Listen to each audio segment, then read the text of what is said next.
Mas pinaigting ng kapulisan ng buong gitnang Luzon sa ilalim ng matatag na pamumuno ni Police Brigadier General Ponce Rogelio I. Peñones Jr., Regional Director ng Police Regional Office 3, ang kanilang preparasyon laban sa banta ng Bagyong Krising bilang bahagi ng Regional Disaster Preparedness and Response Efforts. Bilang bahagi ng pinaigting na disaster preparedness ng kapulisan, nagsagawa ng accounting at masusing inspeksyon ng Search and Rescue Team at kagamitan ang mga kapulisan sa iba't ibang probinsya ng rehiyon na apektado ng nasabing bagyo. Samantala, agarang umaksyon ang lahat ng istasyon ng pulisya sa iba't ibang lalawigan sa direktiba na bantayan ang mga lugar na lubhang maaapektuhan ng malakas na ulan, pagbaha at posibleng landslide. Nakadeploy na rin ang mga pulis sa mga flood-prone at landslide-prone areas upang magsagawa ng regular na monitoring at agarang aksyon kung kinakailangan. Bukod sa presensya ng kapulisan sa mga kritikal na lugar, naka-standby na rin ang mga search and rescue teams ng bawat probinsya sa rehiyon upang tumugon sa anumang insidente o evacuation effort.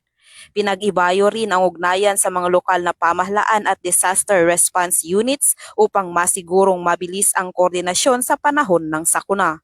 Ayon kay Police Brigadier General Peñones, ang seguridad at kaligtasan ng ating mga kababayan ang pangunahing layunin ng Pro3.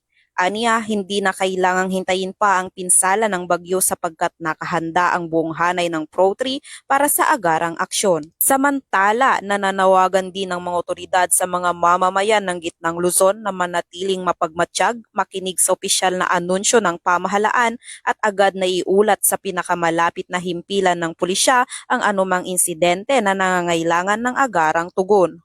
Ang hakbang na ito ay sumasalamin sa matibay na paninindigan ng kapulisan ng gitnang Luzon na nagbibigay prioridad sa kaligtasan, disiplina at malasakit sa komunidad lalo na sa panahon ng kalamidad. Mula dito sa gitnang Luzon, ako ang iyong PNN correspondent, Patrolwoman Jilliad Vincula Peña, alagad ng batas, tagataguyod ng Balitang Pulis.